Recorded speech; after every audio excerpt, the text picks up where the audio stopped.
Hello everyone, my name is Surabhi Singh and today we will discuss the physics topic polymer fiber plastic for the exam CGPDTM patent officer. This is my 11th video. अगर आपने इसके पहले के 10th video तक नहीं देखा है तो प्लीज़ देख कर आना. उसमें मैंने पिछले साल के क्वेश्चंस और जो आपकी फ़िज़िक्स की जनरल साइंस की थ्योरी है NCERT की जितनी भी हैं वो सब मैंने कवर की हुई है. तो होपफुली आपको वीडियो पसंद आएगी.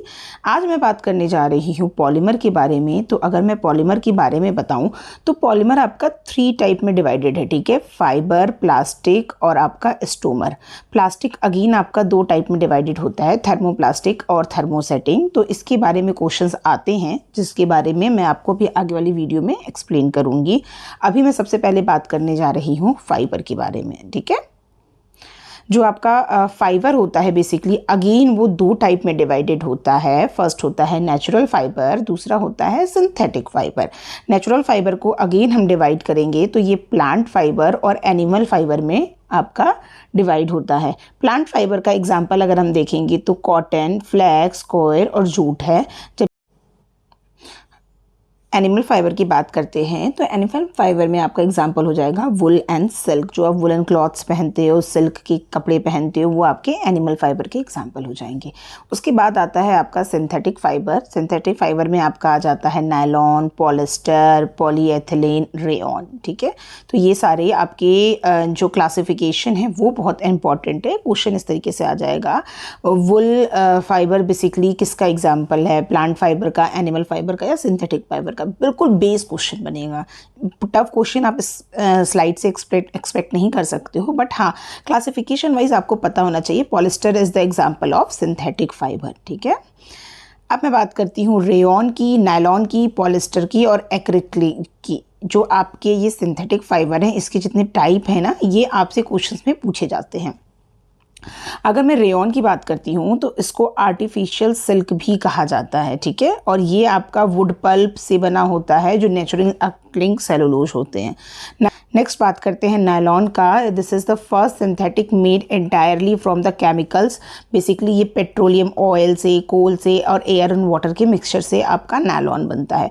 पॉलिस्टर की बात करते हैं तो पॉलिस्टर को हम बेसिकली ये मोनोमर से बना होता है. पॉलीमर के ही डिफरेंट टाइप होते हैं, मोनोमर और आपके डिफरेंट टाइप्स होते हैं. तो इसको हम ईस्टर भी कहते हैं और ये भी आपका पेट्रोलियम से मैन्युफैक्चर होता है. नेक्स्ट आता है आपका एक्रेलिक. तो ये आपका बहुत लाइट वेटेड होता है और ये आपका रिंकल फ्री होता है. जैसे कुछ कपड़े होते हैं ना, वो प्रेस करने की ज़रूरत नहीं पहुंचते हैं, वो आपके एक्रेलिक होते हैं. ये आपके श्रिंक नहीं करते हैं और ये आपके वुल से चीपर होते हैं. जो आपके ठंडी के कपड़े होते हैं, जो आपकी विंटर्स के जो वुलन कपड़े होते हैं, उससे ये चीपर होते हैं एक्रेलिक के कपड़े. रेयॉन की अगर हम फिर से बात करते हैं तो ये मॉइस्चर को एब्जॉर्व करता है, कंफर्टेबल होता है पहनने के लिए. नायलॉन में आप स्ट्रॉन्ग होता है, उस इलास्टिक अच्छी होती है. रिंकल रेजिस्टेंस, ये भी रिंकल रेजिस्टेंस होता है और आपका थोड़ा सा पानी भी एब्जॉर्व कर लेता है. पॉलिस्टर भी आपका extremely strong, chemical resistance, wrinkle resistant होता है और बहुत ही ज़्यादा ड्यूरेबल भी होता है. ठीक है, एक्रेलिक को हम डिफरेंटली डाई कर सकते हैं बेसिकली डिफरेंट कलर्स में. प्रॉपर्टीज़ आप एक बार याद रखिएगा.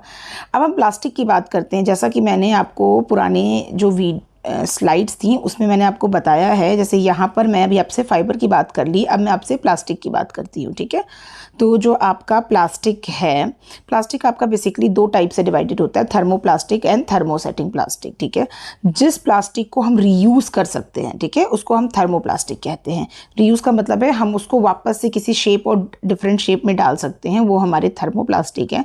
थर्मोसेटिंग में आप उसको रीयूज़ नहीं कर सकते हो. अब plastic which can be melted repeatedly, इसको आप बार बार एक चीज़ यूज़ करके फिर दूसरी चीज़ बना सकते हो repeatedly by heating and which can be mould again and again into a different shape with repeated melting is called the thermoplastic. ठीक है, थर्मोप्लास्टिक जो है आपका हीट करने के बाद ये सॉफ्ट हो जाता है और ये आपका डिफरेंट शेप्स में वापस से मतलब डिफरेंट शेप, डिज़ायर्ड जो शेप्स होती हैं उसमें आपका फॉर्म हो जाता है. ठीक है, यानी जब हम इसको हीट करते हैं तो हम उसको डिफरेंट शेप दे देंगे और कूल करेंगे तो वही शेप हो गया. अब हमें ये चीज़ नहीं पसंद आई तो हम दोबारा इसको हीट करेंगे और हमने ये शेप दे दिया. जब हीट करेंगे गर्म हो जाएगा तो ये सॉफ्ट हो जाता है और आपने इसको दूसरा शेप दे दिया तो अब ये इस शेप में आ जाएगा और ठंडा होने के बाद इसमें फिक्स हो जाएगा. तो मतलब आप इसको मल्टीपल टाइम्स यूज़ कर सकते हो. ये है आपका थर्मोप्लास्टिक.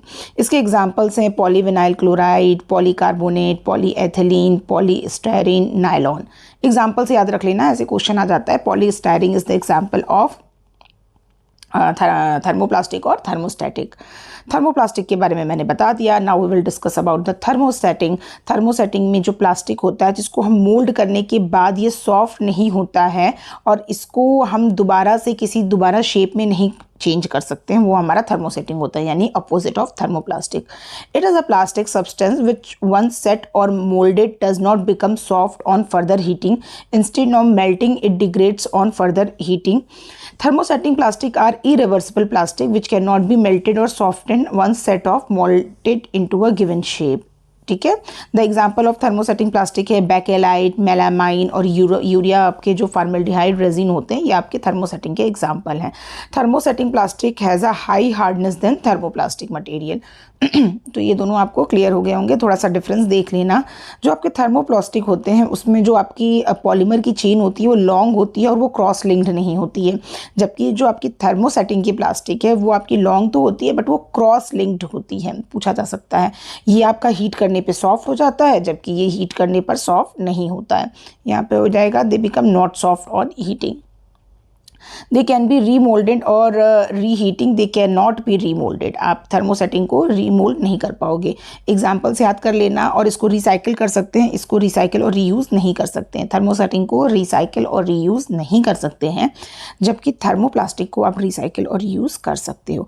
इसका यूज़ जो आपका थर्मोप्लास्टिक है इसका यूज़ बकेट बनाने में, पाइप बनाने में, कैरी बैग बनाने में यूज़ होता है, जबकि जो आपका थर्मोसेटिंग प्लास्टिक है ये आपका फर्नीचर बनाने में, मतलब जो हार्ड चीज़ें होती हैं, टेलीफोन बॉडीज़ बनाने में, ठीक है, यूटेंसिल्स जो आपके प्लास्टिक के बर्तन होते हैं जब टाइट होते हैं जो बिल्कुल, उसको आपका थर्मोसेटिंग में यूज़ होता है।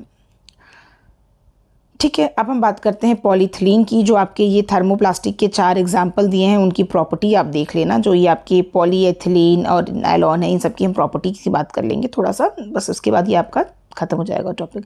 पॉलीएथिलीन जो है वो आपका it is used for making plastic bag. The term made up of poly which means many and ethene मतलब जो होता है मोनोमर ऑफ पॉलीथिलीन है, इसलिए हम इसको पॉलीएथिलीन कहते हैं। पीवीसी का फुल फॉर्म याद कर लेना, पॉलीविनाइल क्लोराइड है और ये स्ट्रॉन्ग होता है बट ये वेट में बहुत लाइट होता है। इट कैन बी रिजिड और a flexible which is used for making bottle, non food packaging and bank cards. It can be made softer and flexible by adding plasticizer which can be used for plumbing, flooring and imitation leather, electrical cable, insulation, inflation और product के लिए use होता है। ठीक है, PVC का important है कि आपका ये पॉलीविनाइल क्लोराइड है और ये आपका this is the type of thermoplastic. ठीक है, थर्मोसेटिंग की बात करते हैं तो बेकेलाइट होता है, ये आपका इलेक्ट्रिसिटी का पुअर कंडक्टर होता है और ये आपका बेसिकली इलेक्ट्रिक स्विचेस वगैरह बनाने में यूज़ होता है। मेलामाइन की बात करते हैं तो ये आपका वर्सटाइल मटेरियल है और आपका ये फायर रेजिस्टेंट होता है, जो ये हीट को टॉलरेट किसी भी और प्लास्टिक के कंपेरेटिवली आपका जो मेलामाइन है वो हीट को बहुत अच्छे से टॉलरेट करता है। और इसका मेन यूज़ होता है फ्लोर टाइल्स बनाने में, फैब्रिक जो आपके फायर रेजिस्टेंट होते हैं, लाइक अगर हम इनकी फायर फाइटर्स की बात करते हैं तो मतलब वहाँ पर ज़्यादा आपका यूज़ होगा। किचन के आइटम्स बनाने में यूज़ होते हैं मेलामाइन का। तो जो भी आपके ये मेलामाइन है, बेकेलाइट है, इनका यूज़ कहाँ होता है और उसके अलावा ये थर्मोप्लास्टिक है कि थर्मोसेटिंग है, ऐसे क्वेश्चंस आपके एग्जाम में पूछे जा सकते हैं। होपफुली आपको वीडियो पसंद आई होगी। डियर पसंद आई है तो सब्सक्राइब करना प्लीज़। वीडियो को देखने के बाद just it will take 2 second, subscribe button पे क्लिक करके ही नेक्स्ट वीडियो पर स्विच करना। Thank you so much.